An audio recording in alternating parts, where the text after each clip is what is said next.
we got another game involving another New York team. Yeah. It was almost a very good day for the New York team. It was. A very good day. Right. It was a good day. Even though we lost the Giants, it still was a good day. How about my New York Giants? How about it, baby? Now, look.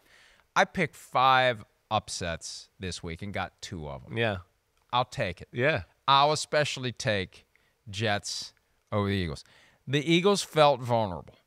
They aren't the team that they were last year. No, they're not dominating. No. And I felt like there was an opportunity there. Now, did I feel good about Sauce Gardner not being available? No, I did not. Do I feel good about the other injuries on defense? No, I do not. Did I feel good about the offensive line injuries? No, I did not.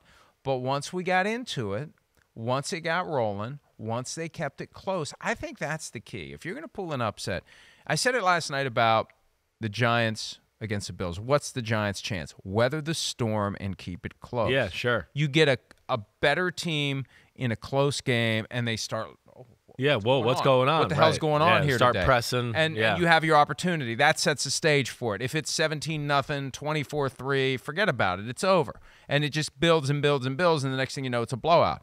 So the Jets hung around.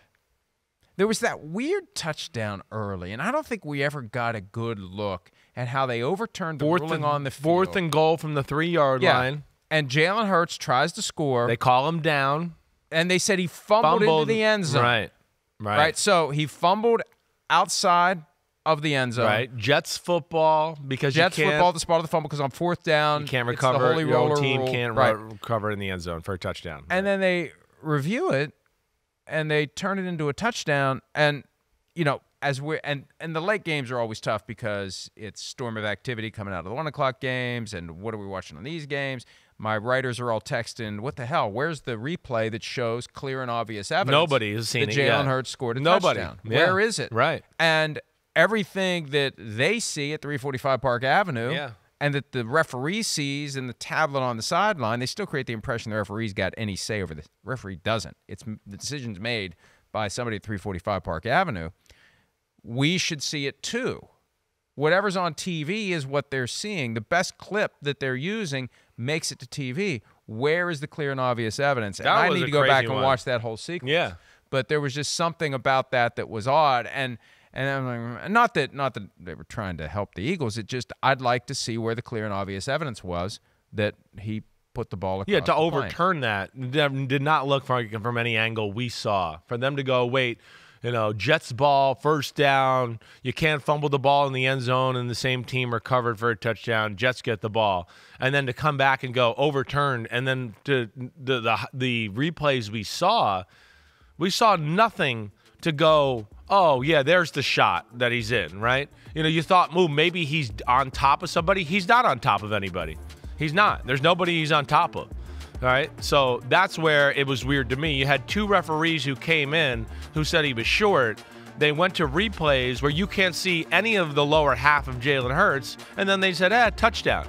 And to me, that was weird, definitely. With the NFL and the standard that they try to tell us before the season, tell the fans and all of that was not clear and obvious to overturn the call on the field. That's insane, and nobody agreed with it. The whole reason they took not for clear and obvious, at least. Out of the stadium. Right. They took it away from the 17 referees because they were concerned that they were using varying degrees of what it takes to overturn the ruling on the field. And some referees were re-officiating the play and applying what they saw to the ruling, right, and ignoring the ruling that had been made. Just what do I think happened based on what they're showing me? That's not the standard. The standard isn't we do it from scratch. The standard is we defer to the ruling on the field, and we only overturn it if the evidence is clear and obvious it was wrong. The Mike Holmgren 50 drunks in a bar standard. Right. It's that clear. If it's not that clear, we're not overturning it. So that's all. Like, when that happens, those are the 2 things I want to hear the rules analysts on TV say. And they're doing the clear and obvious thing more. Blandino tried to say they could piece it together, but he never actually still has to be clear and obvious. But he never, he said it's clear and obvious. Yeah. He's trying to cut, hey. You can use multiple views, but it still has to be clear and obvious. Exactly. And to speak to it, we weren't 50 drunks in a room, but we were 50 maybe idiots in a room, and none of us thought that was clear and obvious. Right. Speak for yourself, not on the idiot part. No, I'm kidding. But no, I'm with you there. That was certainly questionable. But, overall, I think that was maybe a little bit of a look in to go, ooh, the Jets are going to be a pain in the butt here for the Eagles in this offense And today. they weathered it. Hey, exactly the Jets could have felt like, it's not our day. Yeah. Oh, here we go. Oh, Here we man, go. yep. We're going to lose this one. Right. And they weathered it, and they kept it close. I didn't realize they'd never beaten the Eagles ever. Right. Ever. I was made aware of it during the week, right? My God, ever. Shocking. It is. I think when you look at the game, of course, you got to give a lot of credit. The main credit goes to the Jets defense and what they did.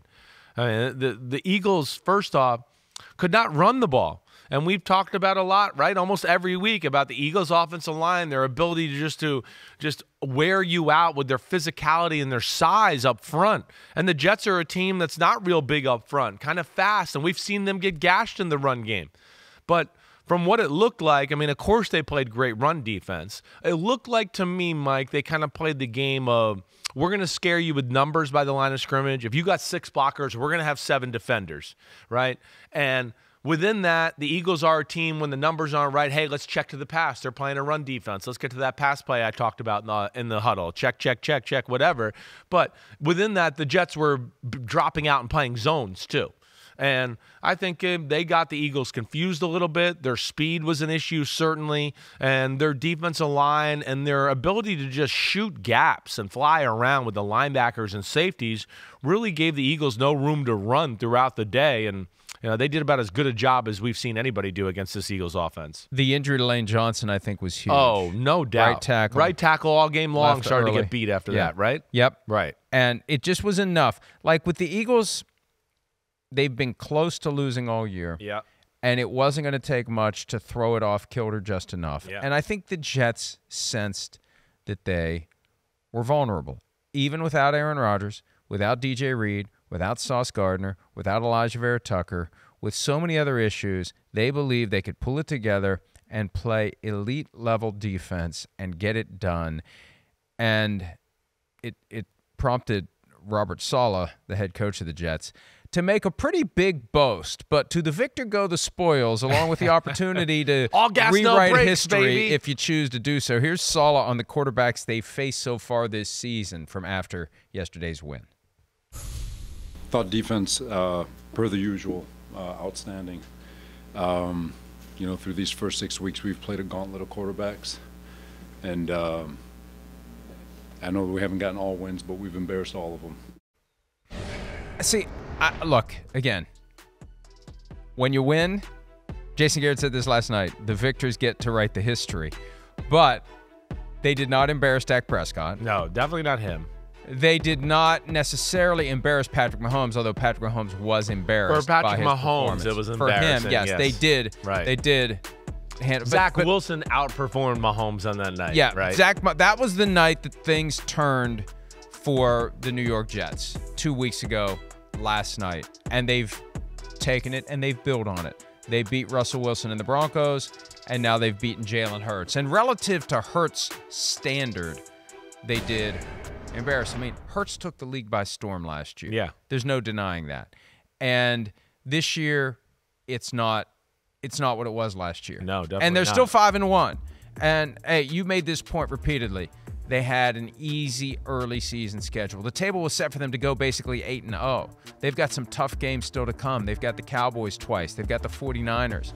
They've got some tough games to come. And games like yesterday are just reason to wonder where they fit in this upper echelon of the NFC. Well, yeah, they're still really good. We know that. They've not played their best football. We've hit on it almost every Monday that, no Shane Steichen and Jonathan Gannon being not the defensive coordinator. There's an adjustment period there, certainly.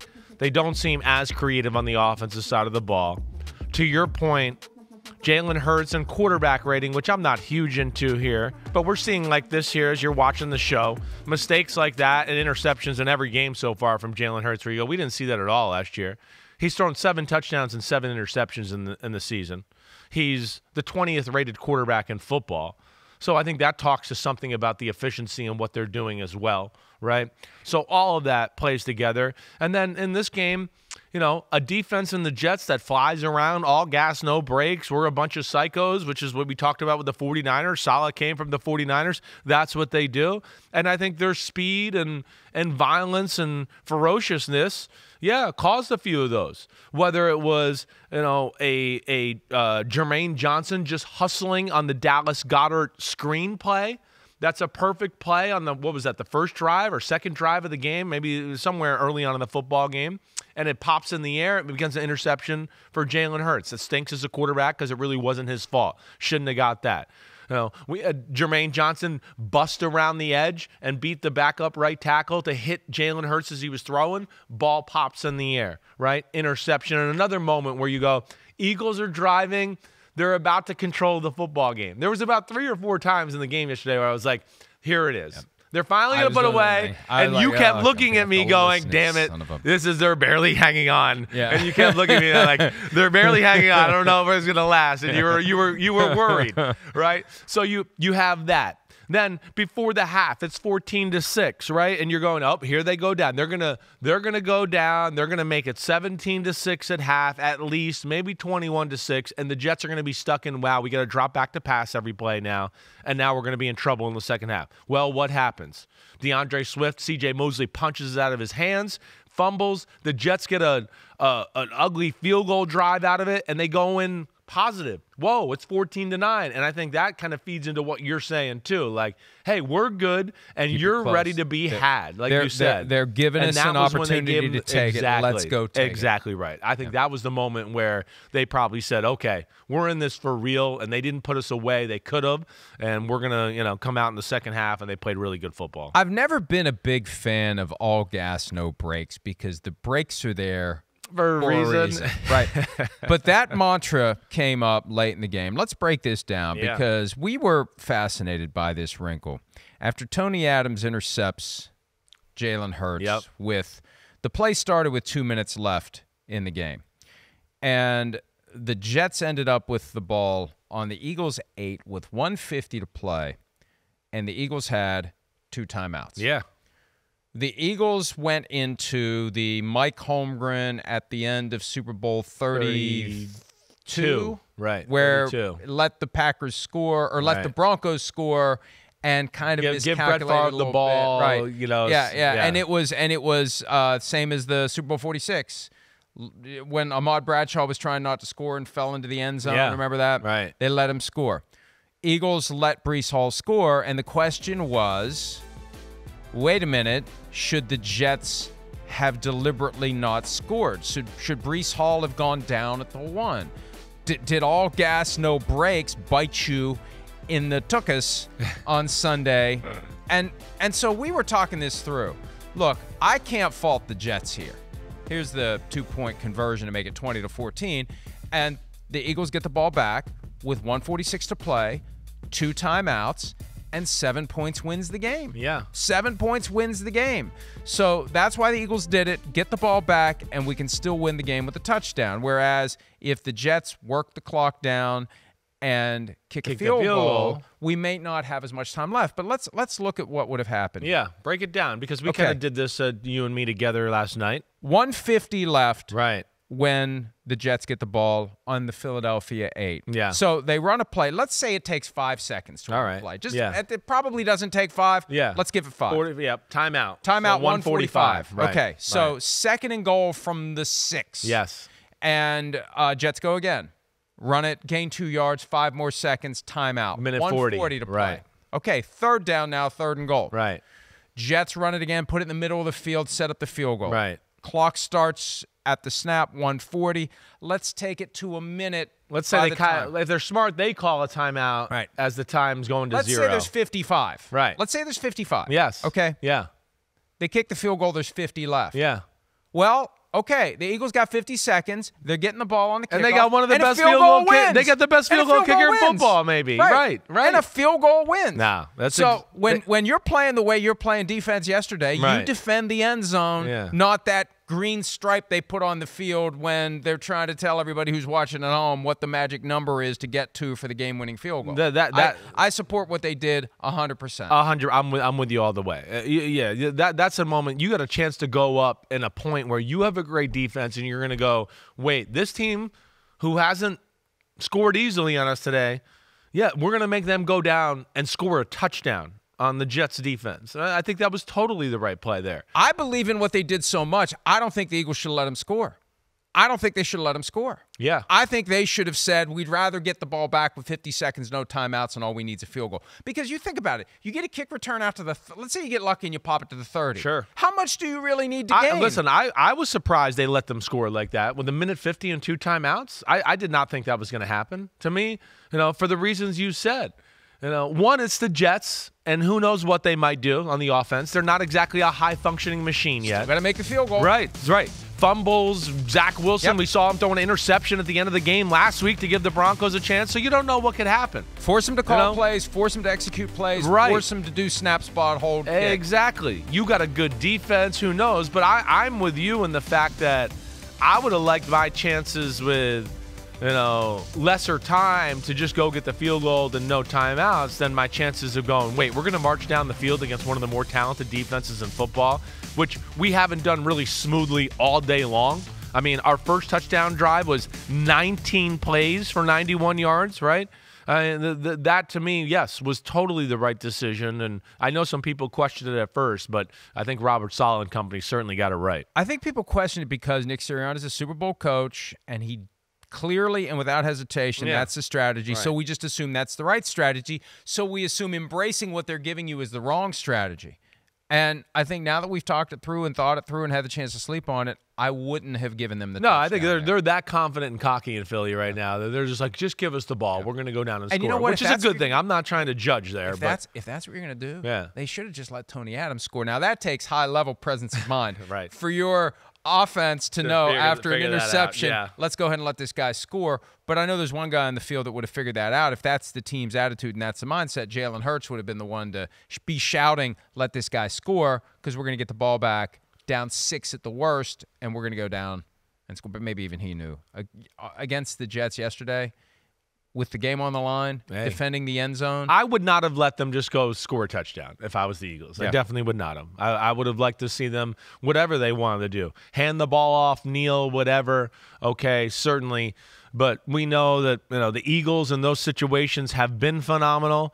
It's one slant or one Jalen Hurts scramble, right? And all of a sudden we go, well, they get one more completion, they're in field goal range. I mean, we've seen that story. I'm a little surprised with the Eagles' decision to just let him walk in the end zone. I am. Hi, it's Mike Florio. Thanks for watching PFT on YouTube. Hit subscribe for the latest news and analysis from Pro Football Talk.